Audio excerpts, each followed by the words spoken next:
Buenas tardes, es un placer acompañarlos en este Congreso Médico Nacional del año 2021. Hoy hablaremos sobre la evaluación del paciente post-COVID. Mi nombre es Ramón Jeffrey Maradiaga Montoya, especialista en medicina interna, trabajo en Hospimed y en el Instituto Hondureño de Seguridad Social y también soy docente de la Universidad Católica de Honduras. Comenzaremos con un caso clínico. Es un masculino de 58 años, estuvo hospitalizado por neumonía grave por COVID-19 en el Hospital de Villa Feliz del 1 al 7 de septiembre. Entre sus comorbilidades tiene hipertensión arterial y diabetes mellitus tipo 2 sin control médico hace 2 años, como está pasando con muchos de nuestros pacientes en este momento. No tenía vacunas. Estuvo con dexametasona 32 miligramos por 7 días, rivaroxaban 20 miligramos cada día, colchicina, ivermectina, egresó con metformina 850 miligramos 2 veces al día, enalapril 20 miligramos 2 veces al día, colchicina por 2 semanas, rivaroxaban por un mes y prednisona en pauta de descenso por 3 semanas. Fue citado a Teletón, al cupo y control en medicina interna. Pues al evaluar el paciente, cuando llegó a consulta, se encontró con disnea de medianos esfuerzos. Se moviliza por sí solo, sin uso de oxígeno, estaba con insomnio, ansiedad e hiporexia. Hipertenso con 150/90 de presión arterial, 110 de frecuencia cardíaca, 22 de frecuencia respiratoria, saturación de 93%, glucosa de 230 en ayuno, mucosa oral seca, candidiasis oral, equimosis en brazos, pérdida de masa muscular, taquipnea, pero sin ruidos patológicos en pulmón. Estaba taquicárdico con ritmo cardíaco regular. ¿Es correcto el manejo que se le va a dar al alta? ¿Y qué podemos hacer para mejorar su calidad de vida y lograr una buena recuperación? Que ese es el objetivo de este tema. Con la pandemia de COVID-19, pues hemos ido aprendiendo sobre la marcha.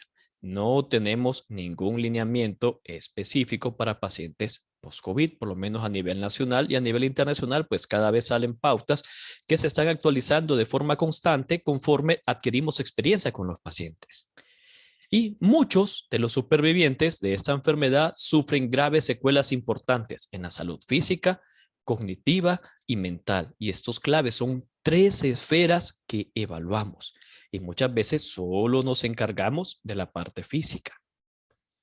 El enfoque debe ser holístico, o sea, debemos abarcar múltiples aspectos en el paciente y debe ser centrado en la persona. Debe incluir una historia clínica integral y un examen apropiado que involucre la evaluación de los síntomas físicos, cognitivos, psicológicos y psiquiátricos, así como las habilidades funcionales, y de esta forma buscamos qué tratamiento especializado se le puede dar. En otras palabras, evaluar todas las esferas que tiene nuestro paciente. ¿Qué vamos a evaluar? ¿Qué parámetros podemos utilizar en el paciente post-COVID? Primero, ver si fue leve, moderado o severo. ¿Estuvo hospitalizado sí o no? ¿Tuvo complicaciones durante la enfermedad y qué comorbilidades tiene este paciente? Ya sabemos que entre más tiempo hospitalizado y entre más severa la enfermedad, tendremos mayor cantidad de secuelas. Este gráfico pues es bastante simple y útil para todos. Tenemos dos grupos grandes, pacientes que no se hospitalizaron, pacientes que sí se hospitalizaron. No se hospitalizaron, tenía factores de riesgo. No, pues bajo riesgo. Sí, riesgo moderado. Hospitalizado, factores de riesgo o patología al alta. No, pues riesgo moderado por solo el hecho de haber estado hospitalizado. Sí, ya es alto riesgo. ¿Y cuáles son los factores a considerar? La edad mayor de 60 años, pacientes con enfermedades crónicas como enfermedad cardiovascular crónica, enfermedad pulmonar obstructiva crónica, enfermedades neurológicas, hepatopatía crónica, enfermedad renal crónica, diabetes mellitus, obesidad, desnutrición, si está inmunodeprimido, si es paciente oncológico, paciente trasplantado, paciente embarazada. Alteraciones radiológicas marcadas, o sea que tenía infiltrados importantes en los estudios de imagen, que necesite oxígeno suplementario al momento del alta, que tenga secuelas neurológicas graves, que haya estado en unidad de cuidados intensivos, en ventilación invasiva durante ese ingreso o en ventilación de alto flujo. Todos estos son los factores de riesgo y engloban los pacientes con riesgo moderado. En el interrogatorio vemos si el paciente tiene disnea de esfuerzos. Eso lo hacemos como interrogamos a todo paciente cardiópata neumópata. Si se fatiga con facilidad, si todavía tiene persistencia de fiebre, no pensando que es por COVID, sino que el paciente puede tener algún proceso sobreinfeccioso agregado. Si hay edema en miembros inferiores, que podría ser causas cardíacas, edema renal, obviamente acompañado de edema facial en el caso del renal, o que sea trombosis venosa profunda si el edema es unilateral. Si hay disfagia ante la sospecha de candidiasis esofágicas por las dosis de esteroides que muchas veces se utilizan demasiado altas, si el paciente tiene dolor torácico o si pasa con cefalea, que son entre los síntomas más frecuentes post-COVID.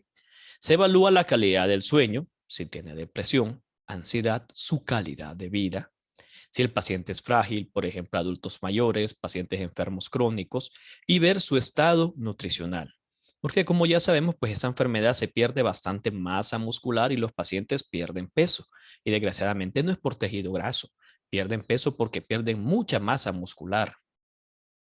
En el examen físico, como siempre, los signos vitales, está hipotenso, está hipertenso, taquicárdico, taquipneico, la presencia de candidiasis oral, evaluar pulmones, tiene uso de músculos accesorios, tendrá datos de fibrosis con crépitos basales bilaterales que persisten, o sea, hay datos de trombosis venosa profunda en miembros inferiores.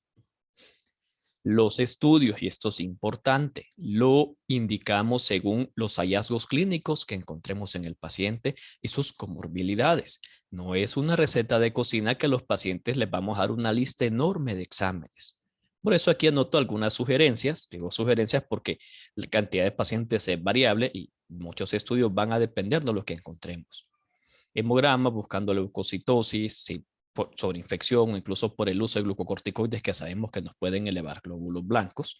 Sobre infección me refiero a que el paciente ya se fue de alta y por su estado de inmunodepresión debido a los medicamentos que utilizó, pues puede agarrar otros bichitos fuera. Ver glucosa y hemoglobina glicosilada, aún no sé si el paciente es diabético o hizo hiperglicemia. Si es diabético, por lo menos me indica cómo estaba previa la glucosa a su hospitalización, si ya era diabético desde antes o fue diabético debutante. Su perfil lipídico, sobre todo en pacientes con factores de riesgo cardiovascular. Recuerden que muchos de estos pacientes con enfermedades crónicas no estaban en control previo a que se enfermaran. Dímero D solo si sospechamos trombosis venosa profunda o el paciente sospechamos que pueda tener tromboembolia pulmonar. No es mandatorio a todos mandar dímero D. Y la radiografía o tomografía de tórax si hay deterioro clínico, si sospechamos que hubo sobreinfección. Y esto es importante, muchas veces se le indica a la semana del alto un estudio radiológico, cuando puede tardar 12 semanas e incluso más en que todo resuelva. Además que lo estamos exponiendo a radiación innecesaria al paciente. Los pacientes con riesgo bajo son los que estuvieron en manejo ambulatorio, domiciliario y que no tienen factores de riesgo. El control de estos pacientes es por atención primaria. Si el médico de atención primaria detecta algún problema, pues va a considerar si lo remite con neumología o con medicina interna o con la especialidad o servicio que le pueda resolver su problema. Riesgo moderado, no necesitaron ingreso hospitalario, presenta factores de riesgo o pacientes que se hospitalizaron y no tienen factores de riesgo. Igual es por atención primaria y si se considera según sus patologías de base y según los hallazgos, evaluar por neumología y complementar con medicina interna.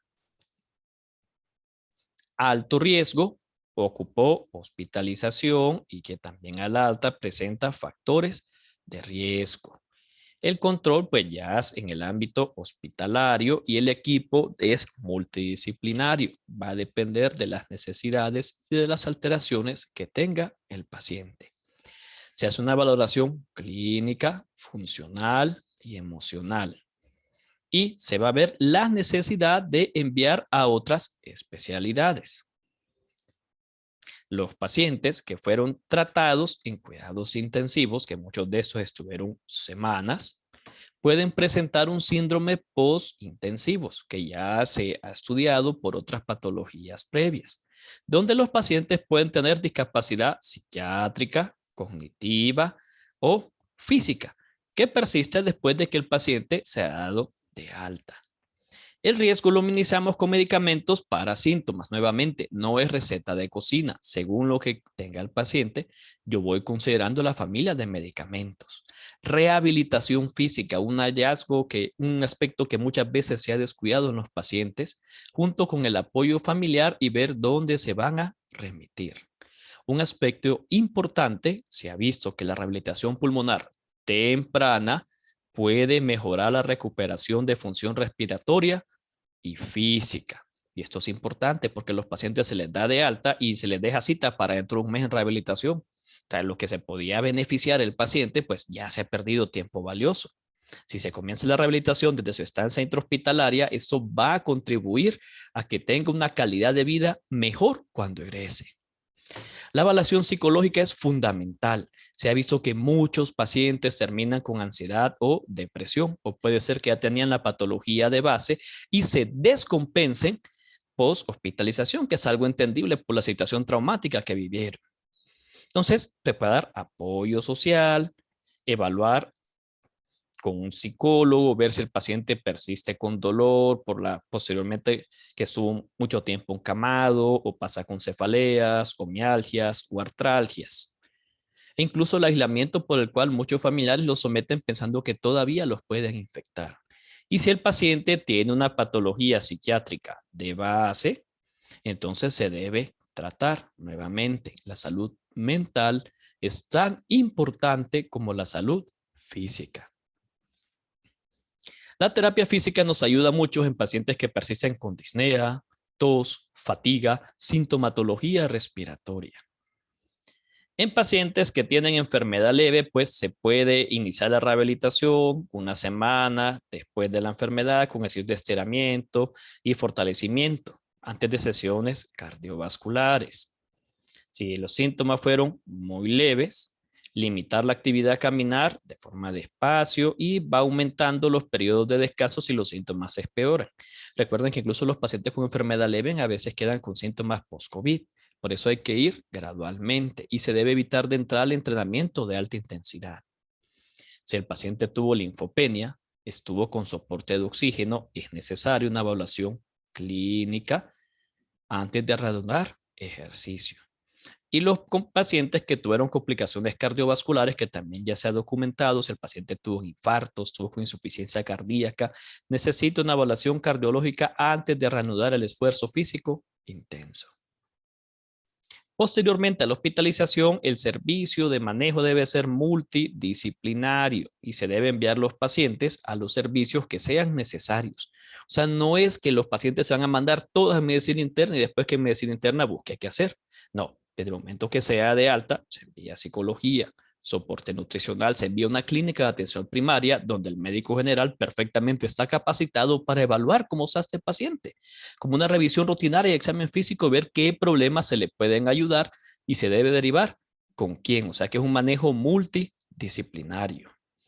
Y nuevamente el enfoque debe ser holístico y centrado en el paciente, involucrando síntomas físicos, cognitivos, psicológicos y psiquiátricos. Con los medicamentos, pues hay puntos interesantes. Los esteroides, recuerden que los diferentes lineamientos internacionales y basado en múltiples estudios recomiendan 7 a 10 días. Se recomienda descenso si se usa más de 3 semanas. ¿Por qué? Por los efectos adversos. Hiperglicemia, dislipidemias, inmunosupresión, pérdida de masa muscular. Con solo 7 a 10 días, pues no se va a suprimir el eje hipotálamo hipoficiario suprarrenal.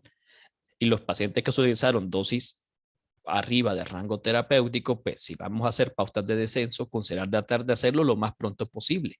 Esas pautas que duran un montón de semanas, pues tal vez es pacientes que estuvieron presos más semanas ingresados en cuidados intensivos con esteroides y que en ellos sí, al estar 3 semanas más, se suprime el eje hipotálamo, hipoficiario, suprarrenal, entonces ocupamos descenso.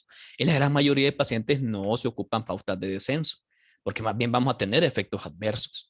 Con la anticoagulación, pues la Asociación Americana de Hematología sugiere que los pacientes no deben recibir tromboprofilaxis después del alta en ausencia de otras indicaciones. ¿Qué quiere decir? Solo por tener COVID no hay que anticoagularlo.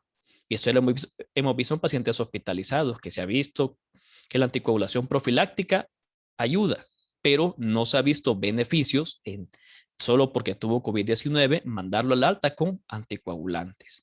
Se debe educar al paciente sobre signos y síntomas de trombosis y si presenta algún signo o síntoma que se presente de forma inmediata.